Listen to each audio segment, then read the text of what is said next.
A vida é demasiado curta para ser pequena. O que é que isso significa para ti? É isto, acho que temos um muito curto espaço de tempo aqui para nos reduzirmos a algo pequeno.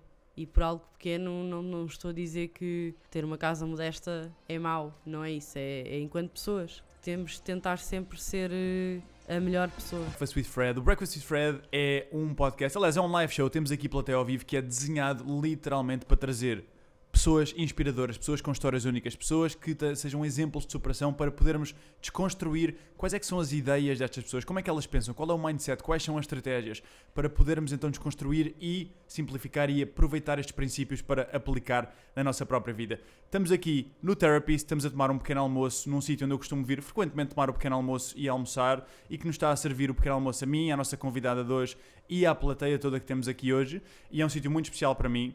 E neste episódio temos uma convidada mega especial. Temos aqui a Carolina. A Carolina trabalha neste momento como storyteller, trabalha para a ONU e está a ajudar a divulgar os Sustainable Development Goals. Para quem não sabe o que é isto é a iniciativa da ONU. Não está a aparecer. O quê? Para aqui, ok. André e as suas mímicas. Ok, temos aqui os Sustainable Development Goals, que é a iniciativa da ONU para garantir que nós até 2030 resolvemos uma data de problemas sociais e ambientais e talvez também económicos. Depois, a Carolina aos 20 anos começou o My Destiny, que é basicamente uma organização implementada já em 5 países, Portugal, Indonésia, Índia, Brasil e Panamá, que visa com a missão de transformar crianças em agentes de mudança através do surf. Vamos falar um bocadinho depois sobre isto também. Na Índia, em Puri, uma das zonas mais pobres e remotas da Índia, a Carolina esteve a trabalhar com mulheres que foram vítimas de ataques de ácido dos maridos, cenas graves a acontecer, e o trabalho que a Carolina tem feito foi super reconhecido. Ela trabalha na ONU e foi a pessoa que trouxe o He4She, a embaixadora internacional do He4She, trouxe-o para Portugal, ajudou a implementar em Moçambique, e hoje em dia a Carolina, que é extremamente focada em impacto e em dar voz às minorias, porque acreditam que as histórias de facto moldam a cultura, trabalha como storyteller, impact storytelling, através de várias plataformas, seja na ONU, seja no speaking que ela faz, nos podcasts, nos vlogs, entre outro conteúdo que a Carolina produz. E por isso, pessoal aqui que está comigo à minha volta, ajudem-me com um enorme aplauso a dar as boas-vindas à maravilhosa Carolina Pereira!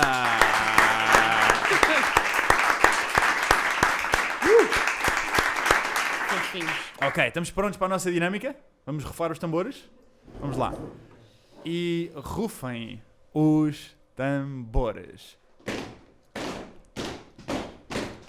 Bem-vindos ao Breakfast with Fred! Uma salva de palmas, pessoal!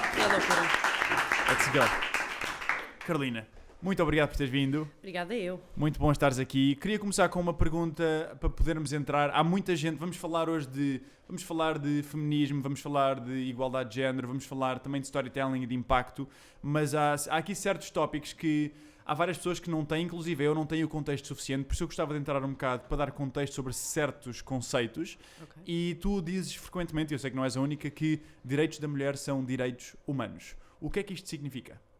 O que significa é que, neste momento, legalmente, os direitos das mulheres não são iguais aos direitos humanos, que só por si já diz muita coisa, não é?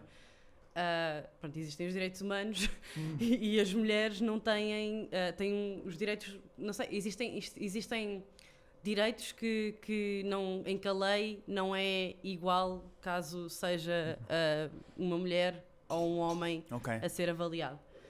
Pronto, e portanto tem a ver com humanizar e que os direitos devem de ser iguais para todos e pronto, e que é uma questão de...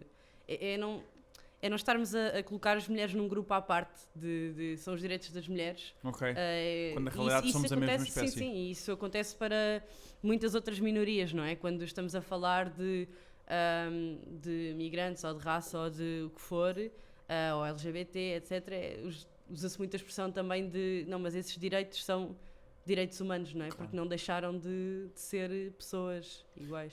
E tu sentes que como existem, ou seja, existem minorias que foram oprimidas durante séculos, sei lá, as mulheres só começaram em Portugal a votar a seguir ao 25 de Abril, por exemplo, como houve esta opressão, há necessariamente de dar uma voz extra a estes grupos. mas falou-me um amigo meu que isto é o paradoxo do feminismo, que é, tu ao dares uma voz extra a este grupo, estás a distanciá-lo daquilo que se quer aproximar, porque se estiveres a dar uma voz extra a qualquer grupo, é como se esse grupo estivesse separado dos outros, quando para mim, ao final do dia, pelo menos é a forma como eu vejo as coisas, nós somos de facto todos humanos. E o que é ser, aí surge o feminismo, a necessidade de facto, há um grupo de pessoas, neste caso se calhar metade da população, que não teve os mesmos direitos que a outra metade, entra ao feminismo, e eu gostava de te perguntar, para termos contexto mais destes conceitos, o que é o patriarcado, que tanto se fala, e o que é ser feminista, na tua versão das coisas. Okay. Acho que tudo se resume com o que é ser feminista, mas o feminismo luta pela igualdade de direitos entre géneros e através da capacitação das mulheres, é só isso. Portanto, no fundo, o feminismo não é o contrário de machismo, no sentido de ser mulheres ao poder, ou de ser, agora necessariamente temos de não sei, pôr as mulheres com muito mais poder do que os homens para justificar alguma diferença ou assim. Tem a ver com nós acreditamos numa igualdade, e tem de ser, sem dúvida, através da capacitação das mulheres, porque esse é o género que sofreu uma opressão uma opressão e que tem de ser capacitado ou empoderado, ou, não sei bem dizer isso em português, mas caso esse género fosse os homens, então seriam os homens, não é, pronto. Ou seja, temos é que investir, não é querer promover um género acima do outro. Sim. Ou um sexo biológico acima do outro, é querer simplesmente dar iguais oportunidades às pessoas que não tiveram essa oportunidade. Sim, mas pronto, existe sempre aquela também um bocadinho a crítica de se forçar, entre aspas, ou de se dar, ou a crítica de às vezes dão direito a uma mulher de ser entrevistada, ou de estar a falar em público, ou de estar num painel, o que seja, porque é mulher, e não deveria de ser esse o critério, ou existe um bocadinho a crítica de que sim, mas agora, lá está, estamos a forçar que sejam as mulheres, quase, estamos a dar demasiado poder às mulheres, porque estamos a forçar que sejam elas a estarem postos de liderar, o que for. Eu gostava imenso de saber a tua opinião sobre isso, porque para quem se calhar não está familiarizado, existem aquilo que se chama de cotas, em que em certas empresas, especialmente as maiores, ou mesmo no governo, ou em certas entidades, começa a haver uma obrigatoriedade de X% das pessoas, seja metade, seja outra porcentagem, têm que ser mulheres. Gostava imenso de saber a tua opinião sobre isso. Achas que é isto que vai resolver? Ou isto é um passo? Qual é a tua opinião sobre isto? As cotas, pronto, vem na direção do que eu estava a dizer. As cotas não são o fim em si mesmo. As cotas são um meio para acelerar um processo que se diz que só estaremos todos iguais daqui a, não sei, quase 200 anos ou 100 e tal anos, não sei. Não interessa, são muitos, não tenho a certeza se são 200, mas as cotas não são o fim em si mesmo. As cotas são apenas um meio para acelerar esse processo e para igualar essa diferença que já tem anos de história. E mesmo quando nós estamos, sim, a dar voz às mulheres e estamos a fazer um esforço extra por encontrar mulheres para falar ou num painel ou para as conseguirmos entrevistar, ou seja o que for, ainda bem, porque de facto nós, em termos de comunicação, em termos de representatividade, nós não temos as mulheres, não tens muitas vezes com opiniões políticas as mulheres nas capas dos jornais ou falarem sobre gestão quando alguém quer ter um artigo sobre, não sei, uma boa gestão de uma multinacional ou o que for, e não é que elas não existam, elas existem, só que a sociedade não está habituada a ir procurar essas histórias em dar voz, e isso acaba por ser um bocadinho uma bola de neve, e portanto sim, tem de existir um esforço extra, assim como teve de existir um esforço extra para muitas outras minorias para se integrar, para ir buscar essas pessoas, para as ouvir, para existir mais representatividade e para lhes dar espaço para poderem fazer acontecer, não é? Pois, eu acho que isso de facto é, não sei se é a única forma, mas é uma forma que está a ser encontrada, porque De facto, houve um grupo de pessoas que foi oprimida durante tanto tempo que tem que se encontrar formas de quase que se obrigar estas pessoas a dar a oportunidade, obrigar a dar a oportunidade a estas pessoas também estarem em cargos de decisão, porque se não derem, e para mim é um bocado dual, porque por um lado pode estar a trazer pessoas que não têm as qualificações, isso é uma possibilidade, se calhar é isso que certas pessoas argumentam. Sim, mas eu acho que isso não acontece, honestamente. Pronto. Acho que é sempre, acho que não, pronto, não vou dizer que tenho a certeza porque eu não estou a controlar todos os convites que são enviados mundialmente. Façam todos por ti. Façam todos.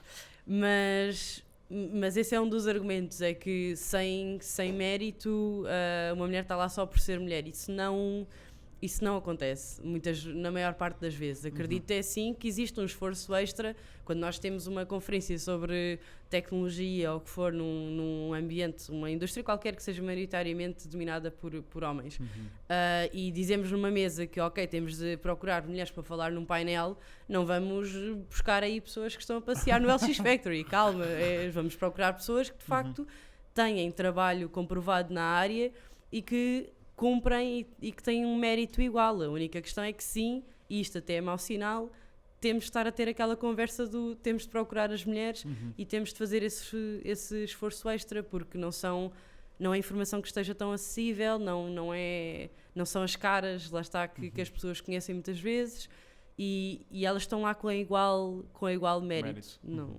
Ok. Pois, para mim é simplesmente absurdo pensar, se aplicarmos um bocado de desconstrutivismo social e formos um bocado atrás, percebemos que, pelo menos na minha visão das coisas, que há tantas coisas que são ensinadas em vez de serem as coisas reais, que nós vivemos num conjunto de ilusões pré-fabricadas pela sociedade em que vivemos para servir os interesses de certas pessoas. Isto é uma coisa que eu gostava de abordar um bocadinho a seguir. Eu queria só perguntar-te, porque tu és claramente apaixonada por este tópico e tu falas muito disto e és muito reconhecida por isto. O que é é uma dupla pergunta aqui, que é: onde é que começa a tua paixão com este tópico? E para quem não sabe, o que é o He for She e o que é que te fez ser embaixadora? Ok, mas a história toda? Dá-lhe o que quiseres. Storytelling.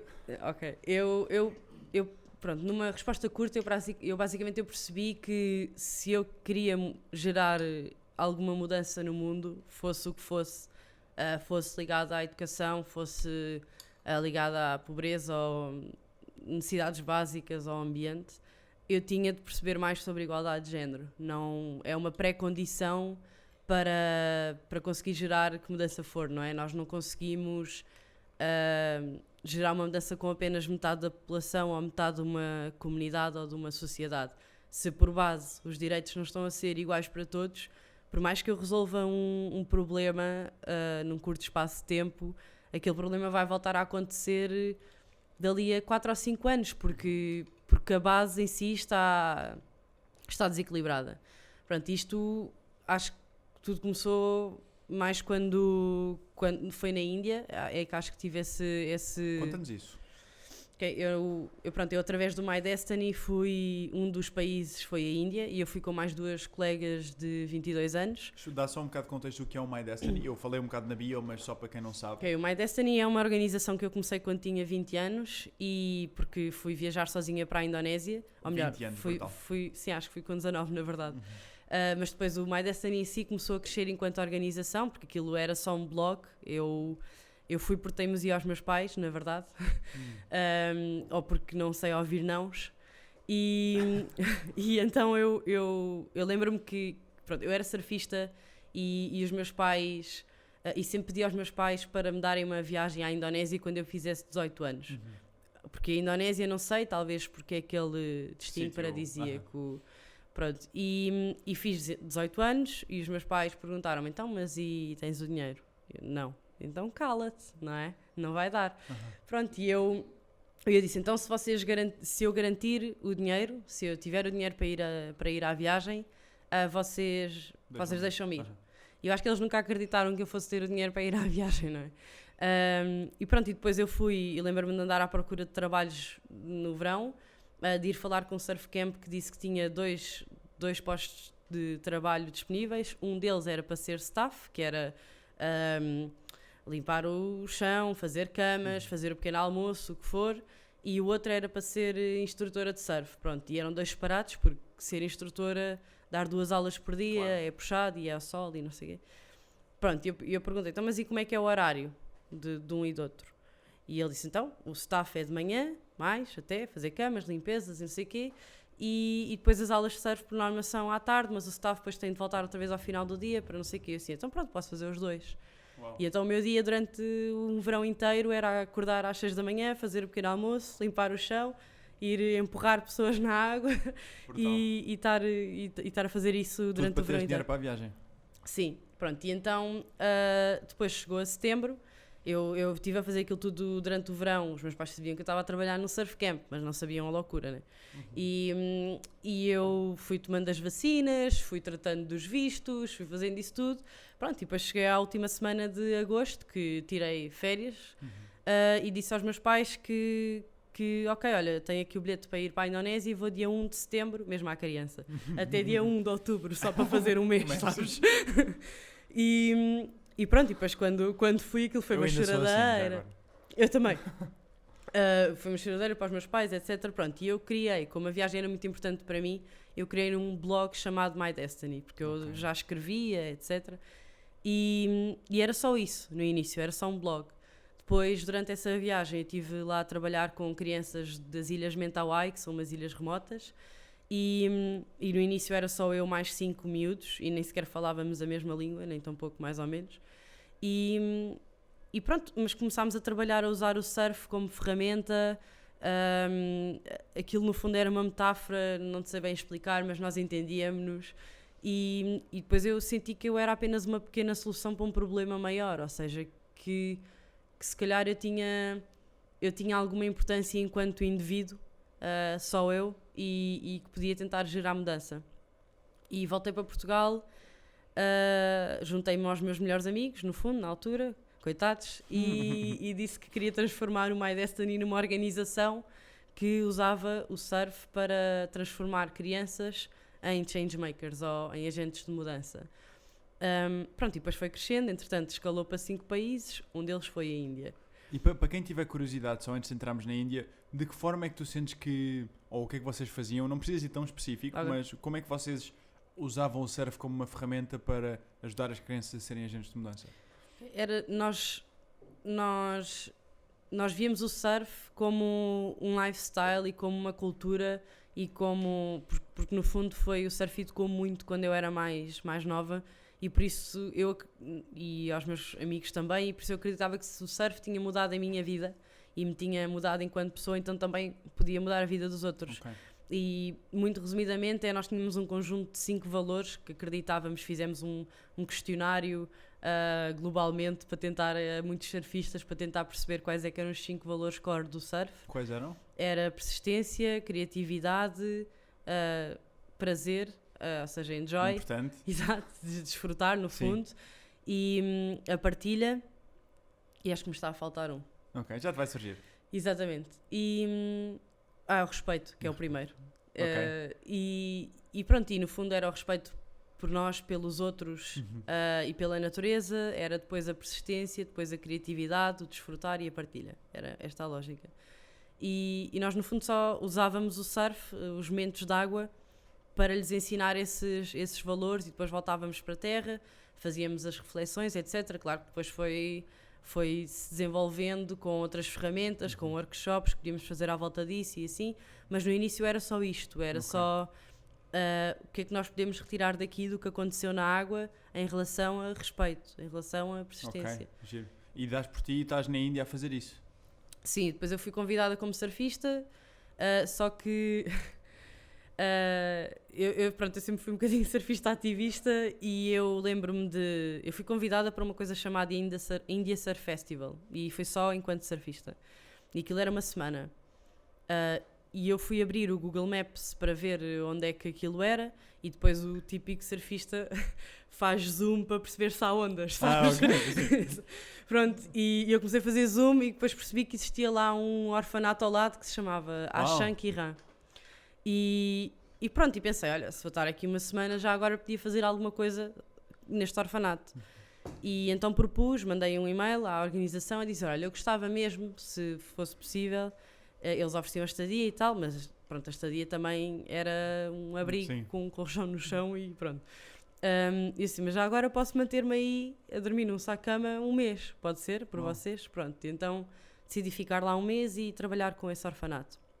Que, quando eu cheguei, percebi que era um orfanato, logo a primeira resposta que levei foi: é um orfanato de raparigas porque é aquilo que as famílias não querem. E, sim, é o que não dá jeito a uma família, principalmente naquela zona, porque a mulher não vai trabalhar, não fica em casa, e se ele já tem lá uma...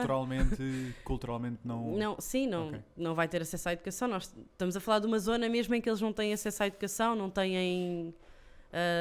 na cidade de Puri há pobreza extrema, pronto.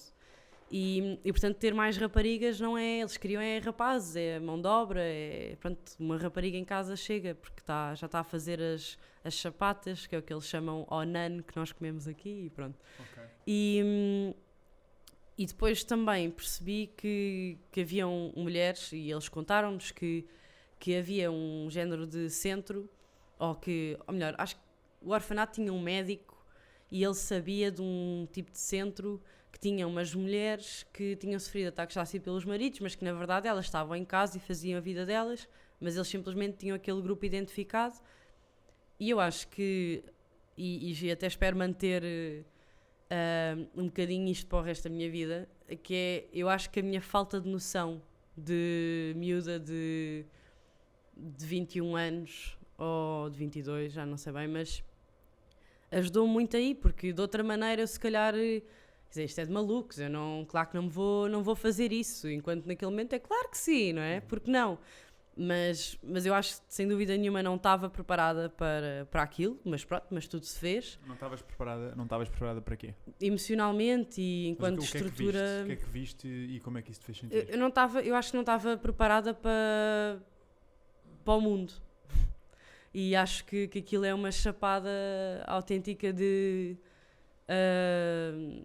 não sei, sabes, quando há aquela coisa de estavas aí a armar-te em herói e pronto, e aquilo, acho que eu não tinha estrutura emocional, não tinha maturidade emocional para aquilo. Eu quando voltei, eu lembro-me que, sei lá, uma amiga minha ligar-me porque teve um mau date, era, eu dizia, por amor de Deus, tu sabes lá o que é que são problemas, vinha completo, não conseguia readaptar-me à realidade aqui. Mas isso não é bom para ninguém, não é bom para mim, porque depois também não acabo por não estar a agir, não é? Não estar a pensar em soluções, e não me está a fazer bem a mim, não me está a fazer bem a ninguém. E eu tive um período assim, quando voltei, eu e elas. Pronto, o que tu viste lá foi mesmo... Sim, eu lembro-me, e eu depois também... Consegues só descrever uma situação só para quem não, sabe, sim. Para ter um bocado de contexto? Sim. Pronto, primeiro pronto, aquilo são, sei lá, há pequenas coisinhas que é... Ok, há um momento que para mim foi um bocadinho chocante, que é, eu estava num espaço mais pequeno que esta sala em que nós estamos, a dormir com mais 2 raparigas nos tais sacos de cama, e nós achávamos que aquilo é pequeno, mas ok, estás a ver? Aguentamos aqui com malas e não sei o quê, é um género de abrigo. E nós estivemos a trabalhar com essas raparigas do orfanato durante um mês inteiro. E no último dia... elas foram, aquilo tinha areia, depois tinha rio, depois tinha areia outra vez e depois é que tinha o mar. E elas moram, sei lá, 2 km do mar e nunca tinham visto o mar. E nós trabalhámos, como elas tinham medo do mar, nós trabalhámos sempre no rio, portanto nós nunca chegámos a passar para o outro lado com o mar mesmo ali ao lado. E no último dia elas...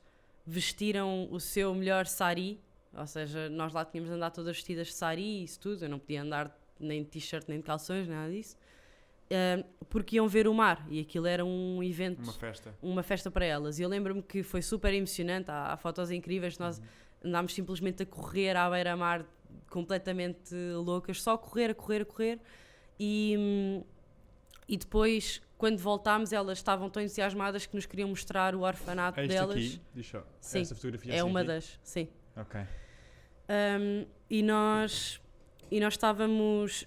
Elas estavam muito entusiasmadas para mostrar o orfanato, que era um orgulho para elas, e elas prepararam-nos toda uma dança para nos agradecer. Eu estava super emocional, e depois de um mês em que eu tinha visto tudo, sei lá, eu, por exemplo, uma coisa tão simples como ir comprar um tubo de PVC à cidade de Puri, tu vês desde corpos que não sabes bem se aquela pessoa está a dormir ou se alguém se esqueceu de um corpo ali, mas entretanto há uma festa a passar-te ao mesmo tempo do lado direito, depois há um funeral a acontecer mais à frente, depois há a vaca que está ali que ninguém pode tocar. E qual é que foi a situação mais... E é isso, e nós quando chegámos ao orfanato, elas apresentaram-se e uma disse, nós tínhamos um trator e uma disse, este é o quarto. E eu perguntei, o quarto de quem?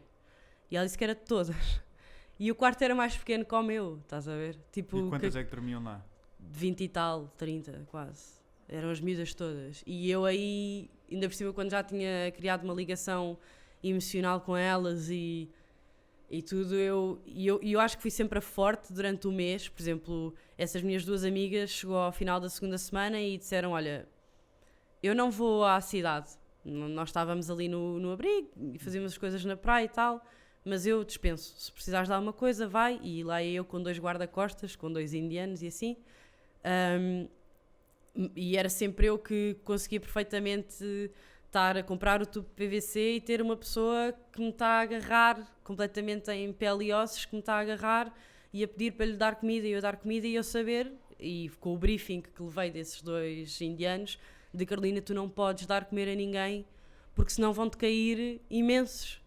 E é uma coisa um bocadinho, quer dizer, e depois eu estou ali concentrada a resolver um problema, tenho que estar concentrada nas miúdas, mas ao mesmo tempo sinto-me super impotente, que é fogo, mas isto está uma bela asneirada para aqui, porque isto quer dizer, está aqui esta pessoa também a precisar e é manter-me, ser fria o suficiente. Eu acho que ali eu não sentia nada, eu estava concentrada, tenho que comprar um tubo PVC, tenho de ir fazer não sei o quê, eu não sentia nada, não tinha emoções.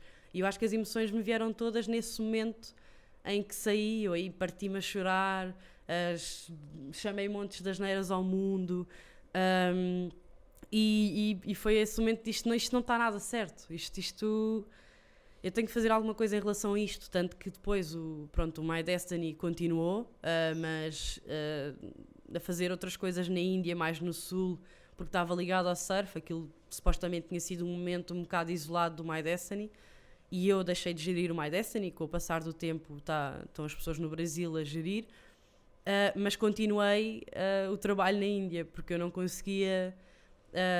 Mas é mesmo, a maior parte das pessoas, eu diria que se calhar praticamente todas as que vão estar a ouvir isto, são pessoas como nós, privilegiadas, em que 2/3 do mundo vive com menos de $2,50 por dia, e tu sentes que nós nem sequer conseguimos ter a mínima noção da desigualdade e dos problemas, da dimensão dos problemas que existem no mundo? Sim, antes de ires para lá, tinhas essa noção tão forte? A questão é que eu acho que nós vemos fotografias e ouvimos histórias, mas se nunca... parece que não conseguimos criar essa empatia se não conhecermos a pessoa mesmo, ou enquanto a pessoa não tem nome. Enquanto forem 1 milhão de refugiados, eu sei lá, eu nem consigo pensar, eu nem sequer sei o que é 1 milhão de lápis, quanto mais 1 milhão de refugiados a sair de um barco. Ou seja, eu não consigo ter essa ideia, mas se eu souber que é o Pedro e basta ser a história de mas com quem eu me consiga relacionar, se calhar eu estou disposta a mudar o mundo todo por causa daquela pessoa, porque aquela pessoa vive com condições muito inferiores às minhas só por ter nascido onde nasceu. E isso não é, quer dizer, não faz sentido. Eu acho que uma coisa muito boa é mesmo viajarmos e sairmos da nossa cultura e conhecer mais pessoas, ou então podemos viajar cá dentro e felizmente isso é cada vez mais possível, não é? Vivemos em Lisboa com pessoas de todo lado. Mas viajar, se calhar, não ficar apenas num resort no México, mas sim, porque a viagem que tu fizeste foi ir ao nu e cru da questão. Sim. E isso de alguma forma construiu a pessoa que tu és hoje. Isso marcou-te. Esse momento de raiva deve-te ter mesmo criado a Carolina. Sim, o monstro. Eu acho que que também não podemos sempre pôr as coisas no extremo de tu tens de ir para uma tenda a ajudar não sei quem para perceberes mesmo o que é o mundo e só assim é que vais passar a ajudar as pessoas. Não, eu acho que tem simplesmente a ver com preocupa-te um bocadinho mais, faz uma pesquisa mais a fundo, tenta ouvir as histórias, porque hoje em dia nós temos o mundo no telemóvel ou plataformas como o que nós estamos aqui a fazer. Alguém pode estar a ouvir aquilo que eu estou a dizer neste momento e ser suficiente. Não tem de ir lá e passar lá um mês. Mas tem a ver com... Vai um bocadinho mais à frente, preocupa-te um bocadinho mais. Tenta conhecer as pessoas. Tenta conhecer pessoas diferentes da tua realidade, que não são do teu país, não nasceram onde tu nasceste. Não têm a mesma religião que a tua. Sabes, isso... Deixa-me só entrar aí porque isso é uma... Here we go. É uma questão que tu sabes e nós somos amigos. Aquilo que mais me irrita é desperdiçar potencial humano. Ou seja, nós estamos aqui uma vez e estarmos aqui um bocado a passear. Isso é aquilo que mais me transtorna. Mas outra coisa que me transtorna muito e que está muito relacionada com isso e que eu acho que é de longe a origem dos problemas do mundo desenvolvido, se olharmos mesmo para a causa, é um egoísmo. É nós estarmos absolutamente centrados em nós próprios. E quando nós temos, se calhar, 18 anos, 19 anos ou 20 anos e estamos, a pergunta que nos fazem é o que é que tu queres ser quando fores grande, e nós perguntamos o que é que eu quero ser, o que é que eu quero fazer, estamos só focados numa pessoa, que é em nós próprios. E sempre que nós focamos em nós próprios, nós sofremos. Porque falta-nos sempre alguma coisa. Há sempre alguma coisa que nós não temos e que outro tem. Coisa que nós podemos fazer que ainda não fizemos. E uma coisa que eu acho mega relevante e que por acaso eu nunca vi ninguém a abordar isto, já ouvi falar disto lá fora, mas cá nunca ouvi ninguém a abordar, que é quão melhores seriam as nossas vidas e a vida do mundo em geral se em vez da pergunta fosse o que é que eu quero fazer, é quem é que eu gostava de servir. Porque ou que mudança é que queres gerar? Mudança é que quer gerar, o que é que eu gostava de transformar, o que é que eu gostava de melhorar, pá, porque nós temos aqui uma escolha que é para nós, porque vai ditar um bocado o nosso futuro, mas ao mesmo tempo, tipo, eu vejo amigos meus, se calhar, a ir, e eu não julgo ninguém, cada um tem a sua escolha, mas também o motivo pelo qual a fazem é porque nunca foram confrontados com outra versão das coisas, que é, se tu tens uma oportunidade para viver e para fazer o bem e para dar vida a outros, porquê é que vais trabalhar para uma Philip Morris? Porquê é que vais trabalhar para uma tabaqueira? Porquê é que vais trabalhar para empresas que não querem o bem da humanidade? Para empresas, se calhar, que estão na fast fashion, que estão a criar consumo excessivo só para alimentar uma máquina capitalista, quando de facto podemos criar outras soluções e podemos criar outras empresas e outras coisas, em como é que nós, em vez de estarmos apenas preocupados connosco próprios e aquilo que nós queremos fazer, mas sim quem é que nós gostávamos de servir e como é que nós podemos melhorar a vida destas pessoas. E quanto mais pessoas nós servimos, mais valor nós temos em retorno também, porque o dinheiro não é um problema quando nós nos focamos aí. E custa-me imenso ver a geração mais talentosa de sempre, com mais formação de sempre, que depois, quando vai fazer escolhas profissionais, vai trabalhar para empresas que não acrescentam valor nenhum à humanidade. Quando podiam estar focadas mesmo em construírem algo ou fazerem parte de uma construção de algo maiores do que elas próprias. E para mim é um desperdício mesmo estar focado apenas em coisas supérfluas. Sim, e eu irritam-me. Desculpa. Irritam-me. E entretanto acabou o podcast porque tu mandaste isto tudo lá. Flip table. Eu acho que acabaste de abrir uma caixa que eu acredito muito que tudo isso está relacionado com uma coisa que tu disseste no início da conversa, que tem a ver com ideias pré-concebidas que nós temos em relação às coisas, como é que deve ser, como é que as coisas devem ser. E isso aplica-se em tudo, seja em relação à ideia que nós temos sobre os outros, consigo dar-te, e também a ideia que nós temos sobre nós próprios, ou seja, consigo dar-te um exemplo de ideia que temos sobre os outros, se calhar ainda na Índia, um julgamento fácil seria que ok, mas os indianos, aqueles homens são maus, então os indianos são maus, então a Índia é um país para não ir porque é super perigoso. Uma generalização. Sim. Há um exemplo e generalizas para 2 exatamente, bilhões e a verdade é que uma das coisas que eu percebi lá, e na verdade foi assim um bocado, foi isso que acho que mudou, que fez com que eu fosse uma miúda diferente na Índia, das outras todas que foram para lá fazer voluntariado, foi... Eu, à partida, não via mal nenhum nas pessoas. E, portanto, eu acreditava que aqueles homens tinham atacado aquelas mulheres, não porque eram maus, mas porque é aquilo que lhes Foram ensinaram a condicionados. fazer.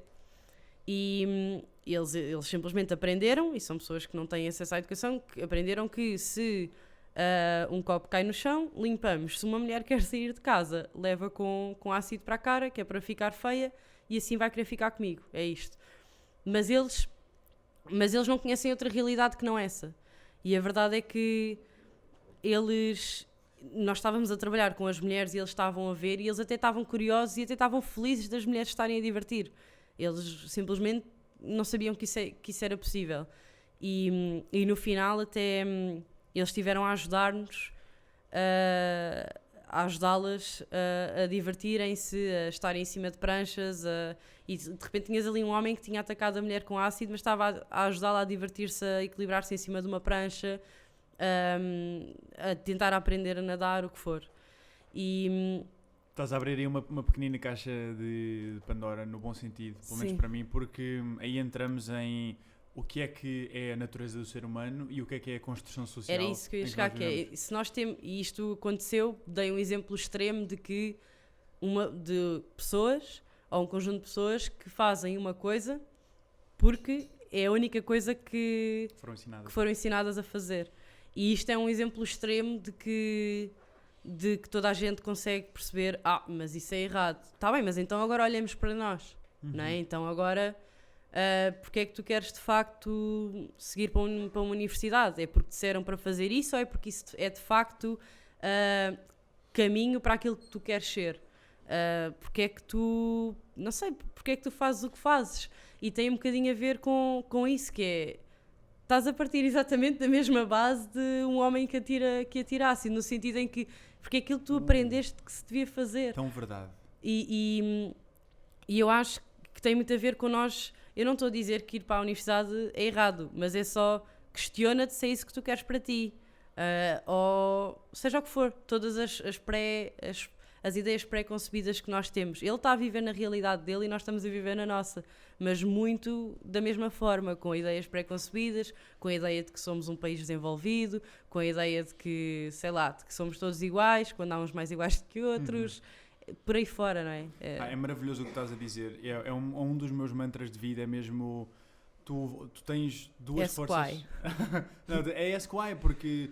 Se tu pensares, e o ser humano de facto nasce e não sabe nada e é ensinado praticamente tudo, só para nós estarmos aqui há um conjunto de regras de como é que nós nos devemos vestir, Sim. como é que devemos ter as mãos na mesa, como é que devemos conversar, e o progresso só existe ao questionar a forma como as coisas estão antes. Eu costumo dizer, se calhar vou irritar algumas pessoas com isto, mas uma pessoa que seja conservadora porque é apenas conservadora é uma pessoa que tem medo de progresso, é uma pessoa que tem medo de mudança, porque... questionar a forma como as coisas estão antes é a única forma de haver progresso em qualquer vida ou qualquer organização. Porque tu, quando questionas, tu podes chegar à conclusão de que, afinal, isto era muito fixe, vamos continuar a fazer. Ou então, se calhar isto já não se adapta a este tempo em que nós vivemos e temos que questionar isto, como se calhar um Papa Francisco está a começar a fazer na Igreja Católica. E só citar aqui o Nelson Mandela, que eu quero levar isto para uma pergunta que eu já tinha pensado fazer-te até, Ok.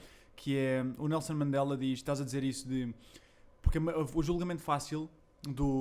imagina, neste caso do português ou do estrangeiro, seria esses na Índia, sem valores nenhuns, a atirarem ácido à cara das mulheres, quando se calhar o princípio pelo qual eles o fazem é o princípio que orienta a maior parte da decisão de quem estaria a dizer isso, que é viver pelas expectativas dos outros ou daquilo que fomos ensinados. Exatamente.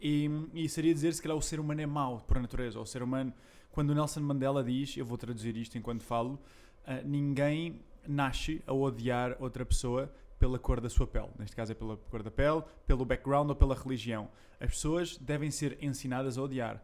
E se elas conseguem ser ensinadas a odiar, também conseguem ser ensinadas a amar também, porque o amor vem de forma muito mais natural ao coração do homem do que o seu oposto, que é o ódio. E o que tu estás a dizer é fantástico, de que os homens querem o melhor para as mulheres, no caso da Índia, só que foram ensinados uma coisa diferente. E a pergunta que eu gostava de fazer... Também há pessoas que não querem o bem de outras, mas again, porque há todo um contexto para isso. Eu só estou a querer dizer que à partida não podemos estar a pintar tudo com a mesma tinta de que uma pessoa faz aquilo puramente com a vontade de fazer magoar aquilo. a outra pessoa. Concorda 100% contigo. E uma das maiores misconceptions, ou biases, ou qual é a palavra que tu utilizas? Preconceitos. Sim. que existe é o que é um homem e o que é uma mulher.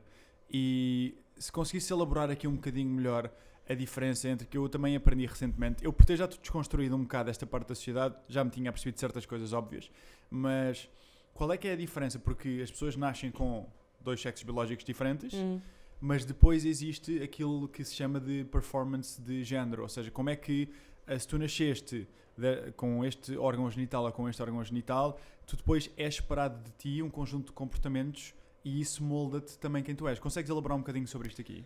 Sim, aliás, acho que em relação quase às 3 últimas coisas que tu disseste, desde preconceitos, progresso, o que é ser uma mulher ou o que é ser homem, isso está tudo ligado. E, é uma construção social. Exatamente, no fundo vai fazendo a linha toda. E também acho piada, é uma coisa que não sei, que existe tanto preconceito e tanto estereótipo que até existe, não é, o estereótipo ou existe uma ideia do que é então a mulher progressista também, o que é uma mulher, o que é o progresso para uma mulher. E nós muitas vezes, nós o que queremos é que a mulher tenha a oportunidade de se questionar e de escolher, e que tenha iguais oportunidades no fundo, e porque a mulher historicamente não teve as mesmas oportunidades que eu não me esqueci da pergunta do género, sim, mas estou só a pensar em progresso e identidade de género, na verdade, o que é isso de ser mulher. Mas a mulher não teve essas oportunidades de escolher o que queria para si. Mas agora parece também que existe uma ideia forçada do que é a mulher. Parece que até mesmo ao capacitarmos uma mulher, estamos a capacitá-la para... A mulher tem de ser CEO. Qual a mulher tem de ser... Exatamente. Da mulher progressiva. Exato. E eu sinto que agora existe uma pressão enorme de que uma mulher tem de ser... Então a mulher agora tem de ser... uma mulher empoderada é uma mulher que é CEO, que, não sei, dorme com um rapaz diferente todos os dias, porque agora é pronto, não é? E tem de ser isso tudo, quando, na verdade, uma mulher empoderada, ou uma mulher... Pronto, é isso, uma mulher empoderada... A mulher empoderada é a mulher que sim escolhe dormir com um rapaz diferente todos os dias se quiser, é a mulher que escolhe só ter sexo depois do casamento se for isso, se ela quiser, é a mulher que escolhe estar não sei, a trabalhar em casa se for isso que ela quer, é a mulher que é CEO se for isso que ela quer. Ou seja, uma mulher empoderada é empoderada para fazer o que ela quiser, não é para fazer agora aquilo que nós achamos que uma mulher empoderada tem de fazer. E parece que existe essa ideia de que parece que o progresso agora é quebrar com tudo o que vinha para trás. Não, é ela poder escolher. Bolas. É só dar escolha. Ela ainda não pôde escolher, deixa-nos escolher por uma vez se quer fazer uma coisa, se quer fazer outra. E não sei, acho que a sociedade agora força muito também há um perfil valorizado quase de não, isto é uma mulher empoderada, aquela não, porque aquela está em casa e não. Que cena! Estás a cometer o mesmo erro, estás outra vez a forçar a que exista um papel e que haja uma coisa que ela tem de fazer. Pronto, e isto vai para o que é que nós temos de fazer enquanto mulheres e o que é que nós temos de fazer enquanto homens. Isso também é importante. Um homem tem de ser duro, um homem um homem não chora, um homem é quem tem de trazer o sustento para casa, um homem é que tem de segurar a família, etc, etc. E não é? Again, tu quando estás a pôr uns numa caixa, e mesmo que estejas a pôr as mulheres numa caixa, na verdade estás a pôr todos. Porque o homem também não entra naquela caixa se quiser, não é? E um homem não pode ser o empregado doméstico, e um homem não pode chorar, e um homem não pode vestir cor-de-rosa, ou ser gestor de recursos humanos, tem de ser para finanças, não vais agora ter aí, isso é para meninas, não é? Essas coisas das pessoas. Mas pronto, ou seja, tu estás... Isto tem tudo a ver com... por favor... quebrem essas ideias pré-concebidas do que é que tem de ser e deixem as pessoas escolher e acho que e lá está, a inclusão não é ou a igualdade não é eu agora forçar uma mulher a ser, não sei, a ideia estereotipada que nós temos de um homem. Não, o objetivo não é esse. Não é transformar uma coisa na outra. É simplesmente que possam ter a mesma oportunidade de escolher e que depois tenham as mesmas oportunidades de fazer. Eu não podia estar mais de acordo contigo. O mundo inteiro mudava. Agora discordavas. Era engraçado. Olha, não... Desculpa lá, vamos cortar. Nós estamos tão a par nisto, porque o mundo inteiro mudava se as pessoas decidissem deixar de querer a corresponder às expectativas sociais e a viverem pelas próprias regras. Não num sentido de selva, no sentido de respeito sempre e amor, mas de que porque é que eu ia estar a viver para as expectativas que foram impostas por mim. E eu lembro-me de estar, no outro dia eu tenho um amigo que estuda isto, como tinha dito por acaso antes, e estávamos os dois a lanchar e eu fui à casa de banho, e a casa de banho tinha um laço cor-de-rosa e um laço azul. E naquele dia apetecia-te o cor-de-rosa? Não, e foi o exemplo perfeito de que e existe muito. Eu tenho amigos que são jovens pais e às vezes acontece, tipo, tens um miúdo que quer brincar com bonecas. Aliás... Mas nas casas de banho tens também, por exemplo, para mudar a fralda ao bebê, está sempre na casa de banho das mulheres. Então, se for um homem que tem e acontece... E se for um pai solteiro... Há histórias o homem tem de entrar na casa de banho das mulheres só para poder fazer aquilo, não é? É quebrar estas construções sociais todas mesmo, porque não ajudam ninguém, nem os homens em si.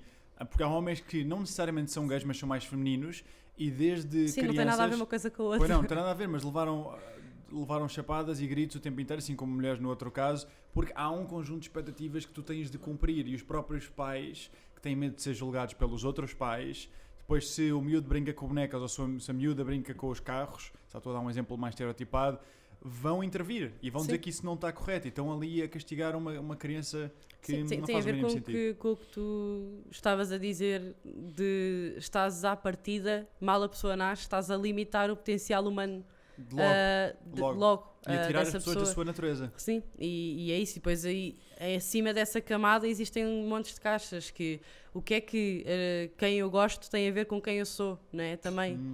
Verdade. Não tem nada a ver. O que é que interessa? O que é que interessa de quem é que eu gosto, não é? O que é que interessa... Ou seja, é mesmo montes de coisa. E quem diz do que é que eu gosto, enquanto apaixonar-me ou sexualmente, o que for, não, o que é exato, de carreira, tudo. De maneira de vestir, de música que eu ouço. Nós estamos demasiado preocupados com o que os outros pensam. E eu acho que é muito por isso que... E este está biologicamente... Mas isso também gera frustração, etc. Eu acho que é isso que faz com que depois também... sei lá, façamos outras coisas, sejamos menos bons também às vezes uns para os outros, mau, ganhamos raivazinhas e olha, diz-me já agora, isto foi uma pergunta que me fizeram, me pediram para te fazer no Instagram quando eu publiquei, que eu achei interessante. Como é que tu achas que nós podemos mudar a educação dos rapazes para criar mulheres mais empoderadas? Porque se o trabalho é o dobro mais fácil, se os rapazes também tiverem um papel ativo nisto. Sim, porque os rapazes também sofrem com isso. Verdade. Ou seja, parece que agora estamos de ensinar as mulheres a ser mulheres e o rapaz depois também então já não sabe ser homem, não é? Porque ele tinha um papel muito bem definido se as coisas fossem todas como estavam antes. Se para as mulheres não estão a ser, então há muitos rapazes que dizem, então qual é que é o meu papel aqui também? E há muitos deles que se sentem... impotentes em relação a, então, mas e o que é que eu posso fazer? Eu já sei que há um problema, já sei que está do meu lado, entre aspas, enquanto lado opressor, mesmo que ele não seja, o que é que eu posso fazer? E onde é que eu entro no meio disto, não é? E sentem-se um bocadinho perdidos. E tem exatamente a ver com quebrar essas masculinidades. Nós no E4She temos workshops em que são workshops para a igualdade de género. Dá só um conceito, o que é o E4She? O E4She é um movimento da ONU Mulheres, e é isto. Mas que visa? Eu sei que ia desenvolver, mas não vou. Que visa? Que a ideia é convidar mais, juntar, é ser um movimento jovem, mais fresh e que seja man-friendly no sentido de convidar mais homens a juntarem-se à luta pela igualdade de género. Porque também, por exemplo... Nós tínhamos muitas organizações que estavam a trabalhar para a igualdade de género, mas era a plataforma das mulheres, e isso é tudo preciso, atenção, mas plataforma das mulheres, a comissão das mulheres, o clube das mulheres, então não estávamos era complicado E o E4C continua a ter mulheres na mesma, mas temos muitos homens em Portugal, há equipas em que temos até mais rapazes, no Porto temos mais rapazes do que raparigas, em Lisboa temos mais raparigas do que rapazes, mas acaba por ser em que eles se sentem mais ligados. E nós fazemos workshops de homens para homens, só, não entre a mulher, de desconstruir masculinidades e o que é isso de ser homem. E no fundo existem um conjunto de perguntas que os levam a uma narrativa, que é, no fundo, o workshop é simplesmente tentar perceber o que é isso de ser homem. Bora lá então falar sobre isso. E por isso é que é só com homens, para eles também não sentirem que têm de ser não, agora... E no fundo é tão simples que quando tu quebras esses estereótipos e esses preconceitos, a conclusão é simples, não é? Eles no final do workshop chegam todos à mesma conclusão, de que é uma parvoíce a violência doméstica e de que é uma parvoíce então as mulheres não terem os mesmos direitos e de que é uma parvoíce uma série de coisas. E eles chegam lá, obviamente sozinhos, a essa conclusão, porque basta quebrar com essas barreiras. Pronto. E porque eles também querem ser parte, eu acho que naturalmente querem ser parte da solução, porque todos beneficiam. Isto não é, as mulheres e os homens terem direitos iguais, é bom para as mulheres e é bom para os homens também. Então, verdade. E vou-te citar aqui, tu dizes que agora olha, que às vezes não sei bem o que é que escrevo. Aliás, eu tive que traduzir, por isso confirma se escreves em inglês no teu Instagram. Vais traduzir com a voz de Google português agora brasileiro. É a altura. Agora é a altura de mudar a conversa de se e porquê para como e agora. O que é que isto significa? E qual é a importância disto? É o sentido de urgência que temos de ter. É só porque acho que já não temos mesmo mais tempo para continuar. Já temos acesso às informações todas. E a malta que é researcher académico, me desculpe, não é? No sentido de estar a dizer, não é preciso mais research, já chega, já percebemos. Obviamente é preciso, mas temos que fazer já temos acesso à informação toda.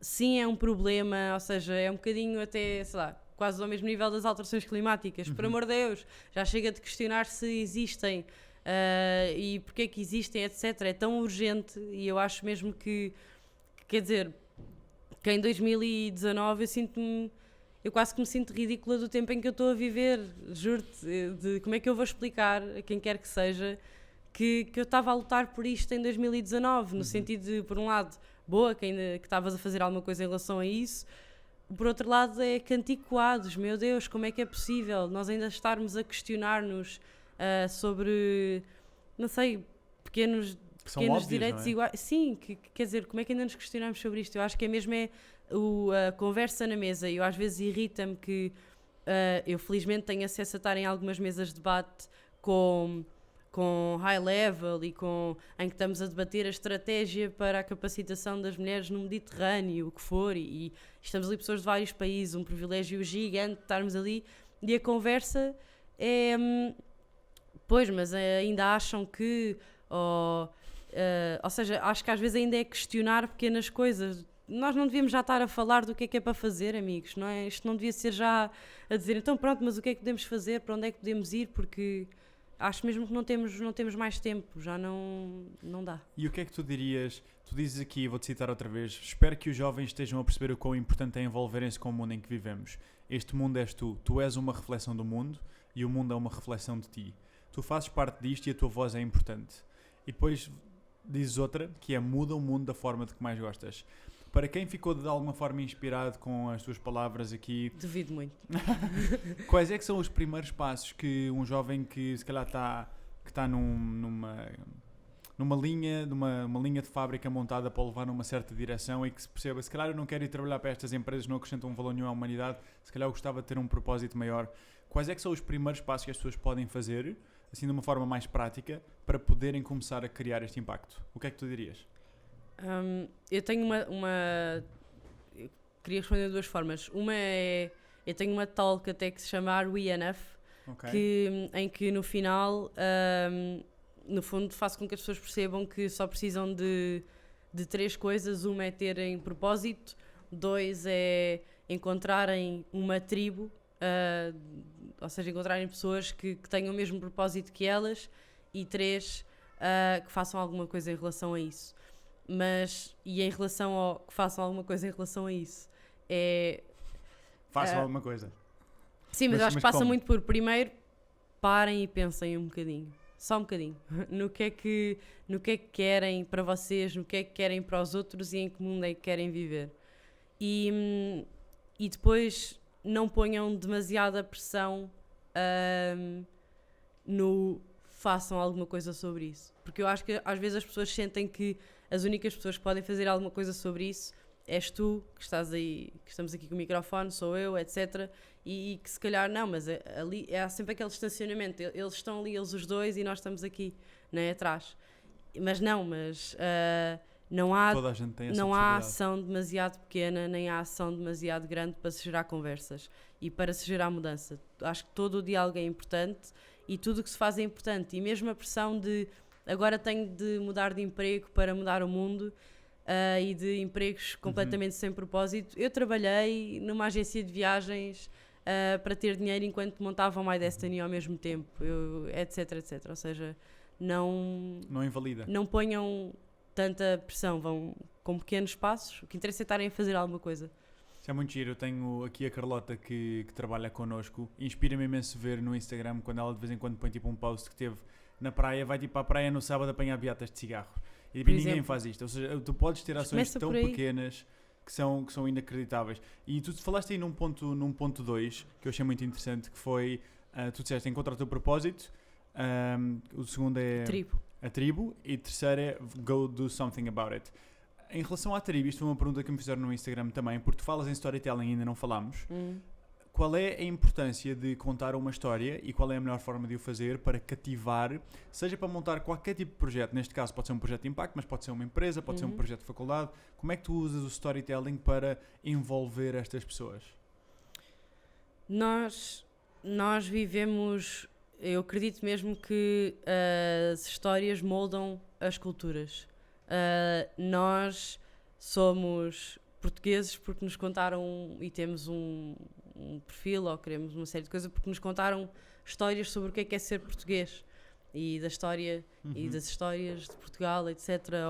E acho mesmo que nós vivemos e nós temos ideias conforme as histórias que nos contam, e nós vivemos, o ser humano vive rodeado de histórias mesmo, e é a forma mais empática que nós temos de criar uma ligação com um tema, com uma pessoa, com um lugar.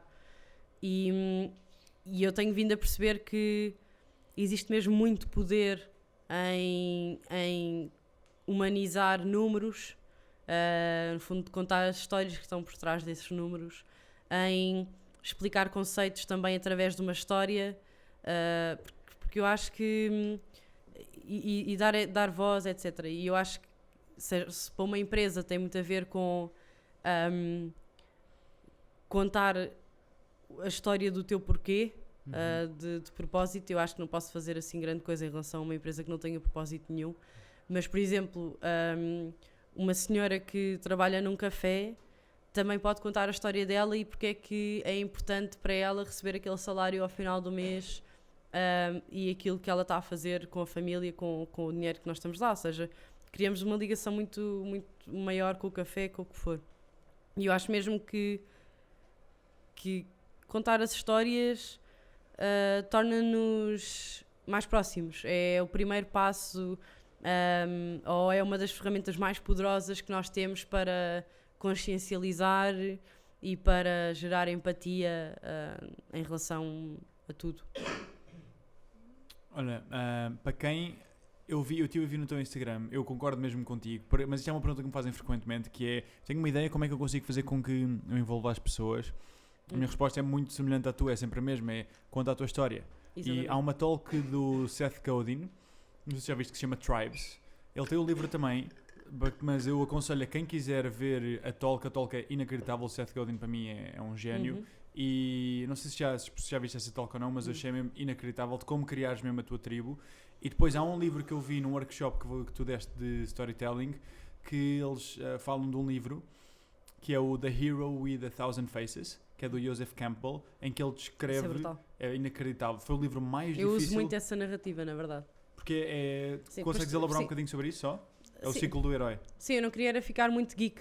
Ok, então não entras geek, acho que não vale a pena. As pessoas podem pesquisar sobre isso. Sim, em termos de storytelling, tu tens várias narrativas, não é? E várias formas de contar a história. E existem, isso depois é todo um workshop de storytelling, existem formas ou estruturas que são melhores para falar sobre certas coisas. Ou seja, e normalmente para contar a história do percurso de uma pessoa, existe essa que é o Hero's Journey. Eu acho que é super interessante as pessoas... Essa é uma ferramenta que eu acho que vale a pena, portanto, entre um bocadinho mais geek aí só, que é... ele estudou... Ele queria perceber o que é que fazia de um herói um herói. E então ele estudou as histórias de todos os heróis, mas seja desde deuses ao Matrix e ao Rei Leão e etc. E percebeu que na verdade existe um padrão e praticamente todos os heróis ou todas as personagens que nós, para quem nós olhamos, passam por Hero's Journey. Por essa jornada. A história é quase sempre a mesma, só mudam as personagens. E depois daí nasceu até uma ferramenta que eu uso muito. Eu também costumo fazer retiros, etc., ou ser facilitadora, e nós usamos muito a Hero's Journey, e eu peguei até numa folha assim grande e desenhei a Hero's Journey, e tenho isso na parede do meu quarto, que é... ele depois definiu o que é que está por trás... Exatamente, o que é que está por trás de cada fase e o que é que tu podes fazer para passar à fase seguinte, no fundo, de uma forma muito geral. E existem, sem dúvida, fases em que há uma que se chama até a barriga da baleia, ou depois os nomes variam, não é? Mas há uma que se chama a barriga da baleia, ou então os trials e não sei o quê, que é mesmo quando as coisas estão a correr todas muito mal. É quando estamos a ouvir uma série de nãos, é quando investimos em não sei o quê, porque achávamos que íamos receber dinheiro não sei onde e afinal não recebemos e agora estamos com uma... Não sei. Mas se as pessoas utilizarem este método... Sim, a mim descansa-me imenso porque eu identifico em que fase é que eu estou e eu posso ter uma Hero's Journey para cada um dos meus projetos e uma para mim própria e eu identifico um bocadinho em que fase é que o projeto está ou em que fase é que eu estou e descansa-me imenso saber que estou na barriga da baleia. E aliás, no sentido em que eu sei que a seguir vem algo melhor. Eu sei que se eu continuar, que em teoria, se eu continuar, a fase seguinte é esta e a fase seguinte é aquela, não é? E assim vai isso descansa-me que isto é parte do processo. Eu estou só num processo e agora estou nesta fase que é chata. Olha, eu não sei se aconselho comprar o livro ou não, porque o livro... Mas há um documentário também. Não sabia. Há um documentário sobre a Hero's Journey que vale a pena porque Como ficas é que logo chama? Tens ideia? Acho que é mesmo só pesquisar Hero's Journey e Joseph. Pronto, é melhor isso do que comprar o livro em si, porque o livro é o livro mais duro que eu já li na minha vida mesmo. Olha, gostava aqui de terminar com duas perguntas para ti. A primeira é: como é que tu gostavas de ser lembrada? Tough question. Sim. Como alguém que fez tudo o que podia em direção aos valores, aos meus valores, ou seja, que sou alguém com valores e que simplesmente foi alguém que vivia a minha vida a tentar ser fiel a eles. Aos teus valores. E se tu pudesses deixar uma mensagem, imagina que eu te dava agora um avião e eu punha esse avião a voar no céu e escrevia uma mensagem que tu quisesses para mandar um mantra teu, um conselho, algo que fosse realmente importante para as pessoas verem, o que é que tu dirias? Demora o teu tempo, se precisares. O que é que tu dirias, não necessariamente apenas à nossa geração, mas a quem tu achasses que a faz vida sentido? É demasiado curta para ser pequena. O que é que isso significa para ti? Significa que acho que é isso. Eu não te consigo muito explicar. Acho que é uma frase com que eu cresci muito e a ouvi-la e a escrevê-la, etc. E acho mesmo, é isto. Acho que temos um muito curto espaço de tempo aqui para para nos reduzirmos a algo pequeno. E por algo pequeno não estou a dizer que, sei lá, ter uma casa modesta é mau. Não é isso. É enquanto pessoas. Acho que temos de tentar sempre ser a melhor pessoa. O melhor possível. Estamos aí nos dois para isso. Eu também não quero ter uma vida pequena mesmo. Bem, pessoal, acho que foi uma conversa muito gira. Espero que já agora, por intensidade de aplauso, façam só ouvir o que é que vocês estão a achar deste podcast. Por intensidade de aplauso. Vira as mesmas. Olhem, vamos acabar assim. Carolina, muito obrigado. Obrigada. Para as muitas pessoas que ficaram fascinadas com a história da nossa convidada, que tem umas centenas de milhares de seguidores no Instagram, podem segui-la lá em Carolina Salgueiro Pereira, ou Carolina Pereira. E para ti que, se quiseres mesmo continuar a crescer e ser a melhor versão de ti próprio, podes-te manter updated com este conteúdo ou com outro conteúdo que está a ser desenhado mesmo para ti, para te ajudar a tirar o maior proveito possível da vida. Podes-me seguir no Instagram em Fred Canticastro, ou o handle é fcanticastro, e subscreve no YouTube. Se tiraste valor deste episódio, bota like no YouTube, e se estiveres a ouvir isto em podcast, faça um rating no iTunes. Queremos subir isto para cima. Vamos subir para cima, muito bom. Vamos agradecer ao Therapist pelo pequeno almoço, que estava fantástico mesmo. Agradecer à Carlota, ao André Igreja, ao André Nobre e às nossas duas voluntárias aqui hoje, a Maria e a Maria. E vamos agradecer também à plateia, vocês foram fantásticos aqui. Vamos agradecer, ajudem-me a agradecer à Carolina Pereira com uma enorme salva de palmas. Muito obrigado.